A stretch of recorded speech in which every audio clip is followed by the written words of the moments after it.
Hai badminton lover. Untuk hari ini saya bingung mau bikin video apa ya. Sebenarnya saya udah ada topik, cuman biar nggak bosen video yang itu aja, mungkin agak sedikit selingan ya. Jadi eh, saya sebenarnya sudah lama ingin bikin video ini, yaitu tentang facility tour atau fasilitas saya di sini. Cuman ya saya jadi masih agak minder aja sama fasilitas saya yang masih minimalis ini gitu, cuman modal kamar aja gitu ya. Cuman ya udahlah, nggak apa, biar iseng-iseng aja, siapa tahu mungkin berapa tahun ke depan saya ada rezeki bisa tambah besar tempatnya. Jadi ada topik, biar ada video perkembangannya dari yang tempatnya seperti ini ke yang entah gimana gitu ya. Mungkin saya mulai dari ruangan ini dulu ya, nanti akan saya first person saja. Ya, ini kita mulai dari yang bagian yang sering dilihat di video badminton talk. Ini rak saya baru ada 3. Yang ini rak betina, yang ini rak jantan. Ini kita mulai dari yang rak pertama dulu. Jadi untuk saat ini posisinya masih urut ya, posisi penempatan raknya dari yang paling tua ke yang paling muda. Nah, pengecualian untuk ini satu nih, karena sudah berganti. Yang ini dulu sudah dijual dan sudah diganti yang baru. Ini pastel leopard. Jadi untuk badminton yang saya keep dan masih kecil, saya masukkan box-boxnya ya, untuk tanda kalau tempatnya sudah terbooking. Ini pastel leopard saya yang terakhir unboxing itu. Ini ada normal saya yang lagi aktif. Ini kebetulan jam 4 kurang ya, 15.42. Ini saya nggak berani buka langsung karena dia bakal nyerang. Jadi untuk breed itu memang saya sengaja membuat segalak mungkin badmintonnya, karena nggak bisa dipungkiri dengan naluri yang masih ganas itu untuk makan, dan untuk breed itu jauh lebih baik. Ya, ini yang di pairing kita lihat. Ya, ternyata belum. Itu ada Arroyo Lavender. Musim ini dia untuk perdana di breed, jadi masih masih belum terlalu ahli. Ini yang baru gemuk ya. Lalu ini Firefly Moave, ini juga lagi di pairing. Ini jantannya lagi mau set malah. Besok bakal saya pisah dulu, karena kalau ada yang mau set mereka nggak bakal kawin. Jadi ini saya perlihatkan yang sedang di pairing, karena ya untuk yang nggak di pairing ini, kalau saya buka dia bakal terbang. Itu alasan kenapa saya menggunakan akrilik ini ya, supaya nggak kena gigit konyol gitu. Dan ini juga Arroyo Head Lavender Possible Clown, double head malah, karena saya belinya head clown. Ternyata lavender terbukti. Jadi ini Arroyo Head Grail atau Head Lavender Crown. Jadi saya tinggal mengeluarkan si clownnya, karena lavender sudah keluar duluan ternyata. Musim kemarin ya, 2 musim lalu ya. Jadi lavender albino yang tadi sedang di pairing itu dari indukan yang ini. Ini nggak saya buka. Ini juga feeding raspan gila, apalagi yang pastel atas ini. Kelihatan nggak? Lalu ini juga sama yang saya keep ya. Ini ada L19.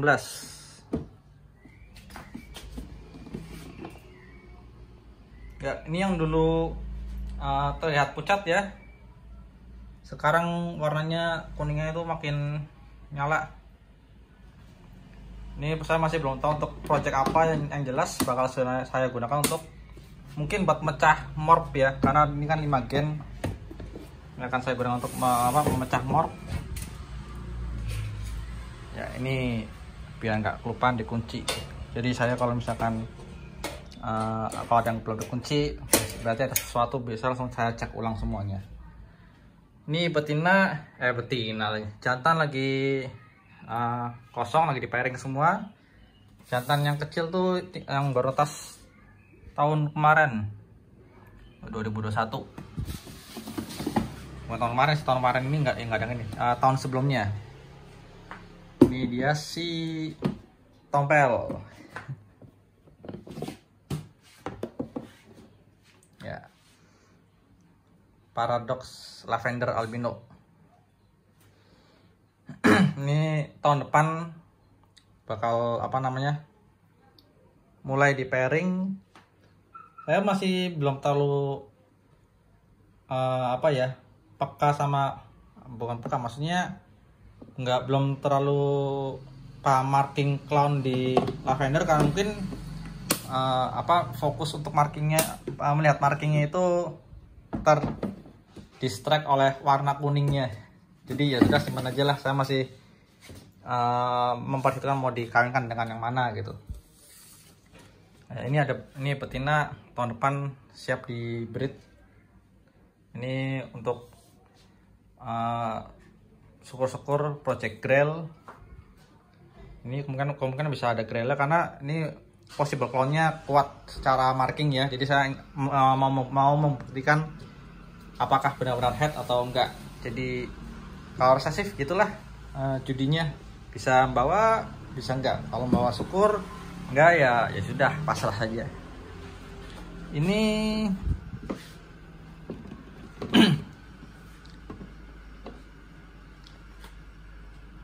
kalau tadi yang F18 itu kan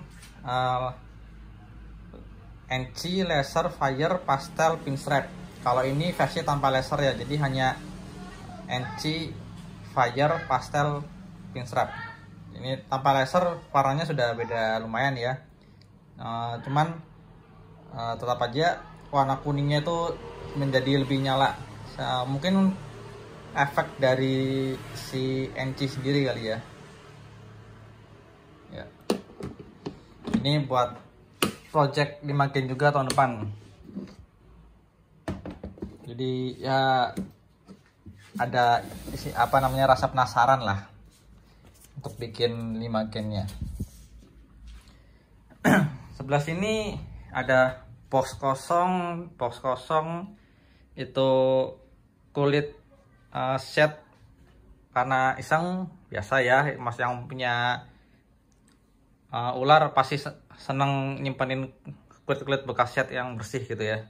Itu box inkubasi yang bawah itu bekas pemanas heat tap yang lagi nggak dipakai. Lalu sebelah sini rak pertama saya. Ini udah istilahnya belum ada rak untuk hatchling, jadi ya saya putar. Kebetulan sebelah sini bolong kan, jadi saya bisa manfaatkan. Ini barbiton ready, tinggal 4 ekor. Ini ada lemon blast, dia lagi menanti red.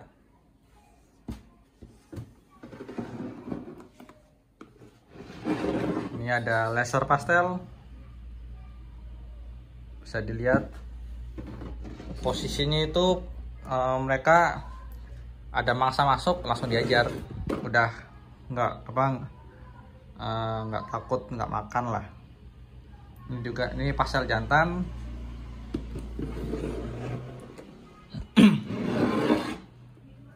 Ini pastel betina ini lagi aktif. Yang itu nggak saya buka karena tangan saya satu sambil megang ya, kalau nggak repot ntar. Ini pastel betina tinggal satu, ini betinanya yang tinggal 3 tadi itu jantan semua, yang lagi mau set.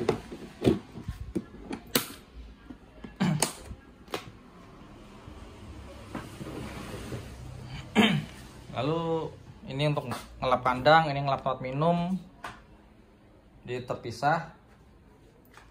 Ini serbuk kayu buat tikus, sisanya di situ semua. Kertas, terus kamera. Cuma karena komputer saya lagi rusak VGA-nya, saya nggak bisa merekam menggunakan kamera, jadi menggunakan smartphone dulu untuk sementara. Semoga kualitasnya oke lah ya gambarnya ya. Itu sampah bekas tisu roll, karung reptil. Kalau yang beli dari saya dapat karung itu tempat promosi gitu ya. Ini air minum, itu piala kontes hamster zaman dulu sebelum saya main reptil. Ya bahkan hamster aja benar-benar saya perhatikan bulunya, apalagi bal piton yang secara harga itu jauh di atasnya gitu ya.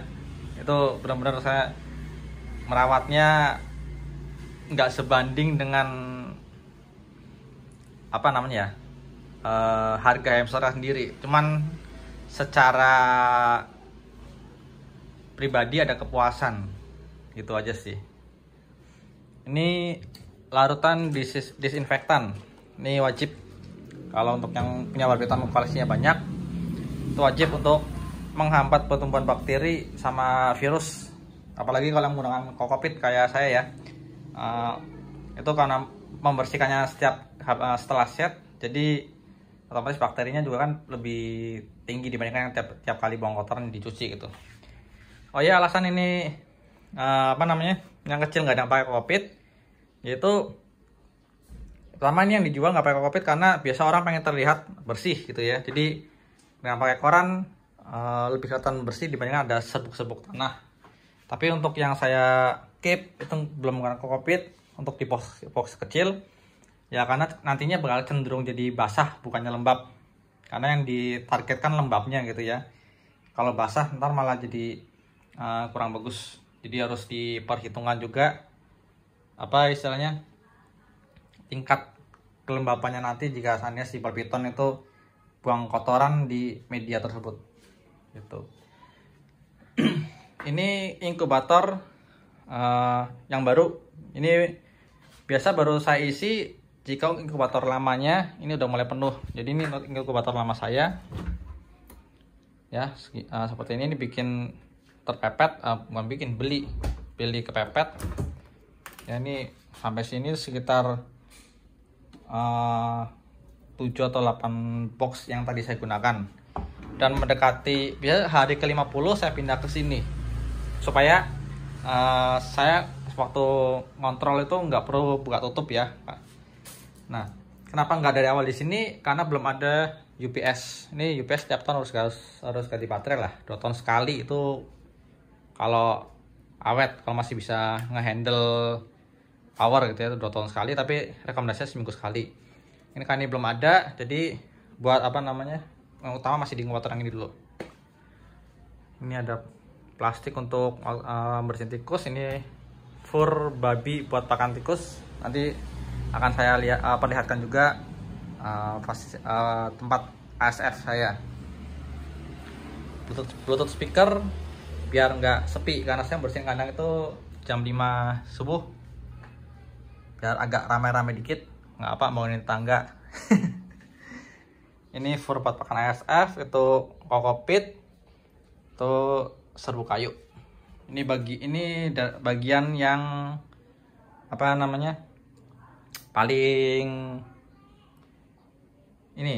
berantakan. Ini bagian yang paling rapi. Itulah kenapa background videonya di sini. Ya, sekarang kita ke tempat ASF. Ya, ini tempat ASF saya, ini di garasi ya. Dan di belakang saya ini ada jemuran, jadi saya nggak perhatikan. Ini rak koloni. Ini baru 9 koloni. Yang ini buat project service feeding ya. Dan yang bawah ini yang buat pakan utama dulu. Ini lagi kosong karena baru habis. Ini buat makan minggu ini. Ya. Ini rak koloni. Ini sudah keturunan kedua. Keturunan pertama F0 dan F1-nya sudah ganti. Sudah saya pensiunkan 2 bulan lalu nggak salah. Ya. Ini saya menggunakan kokopit karena di sini kalau pakai serbuk itu terlalu lembab, malah jadi tempat bertelur lalat. Jadi saya menggunakan kokopit yang cenderung lebih mudah kering. Dan kebetulan juga ASF-nya lebih nyaman menggunakan kokpit. Dia lebih apa namanya ya, lebih kalem lah, nggak terlalu panik. Ini untuk rak ASF yang baru naik di atas sapi, jadi saya nggak menggunakan berat. Ini rak dari paling atas, besok pindah rak ke bawah sana. Jadi dari bawah ke atas, apa namanya, supaya saya tahu ukuran yang pas untuk bal pitonnya gitu ya. Jadi untuk yang tadi sama yang ini itu saya menggunakan 2 ekor untuk betina. Untuk jantan saya menggunakan yang ukuran segini yang bawah. Jadi yang jantan harus lebih kecil ya. Ini saya menggunakan 1 ekor aja untuk jantan, karena jantan tuh nggak bagus kalau dibikin gemuk, jadi harus lebih mini ukurannya untuk bal piton. Ini yang ukuran sapi, ini lem lalat, karena saya di sini bergelut dengan alat ya, namanya terbuka ya, bisa lihat garasi rumah jadul. Ini untuk ASF betina yang baru di sapi. Ini ada berapa, mungkin minggu ada yang saya naik ukurannya. Ini yang tempat ASF jantan. Nah, alasan kenapa saya menggunakan ASF yaitu karena nggak sepesing red. Jadi mencit juga termasuk pesing ya. Jadi pertama ini kurang nggak terlalu besar, dan apa namanya, nggak pesing. Jadi bau yang kecium itu hanya bau fur yang dikencingin, bukan bau dari si ASF itu sendiri gitu. Dan kebetulan penggunaan kokpit juga meredam baunya itu lumayan tinggi, lebih menetralisir lebih tepatnya dibandingkan penggunaan serbuk kayu ya.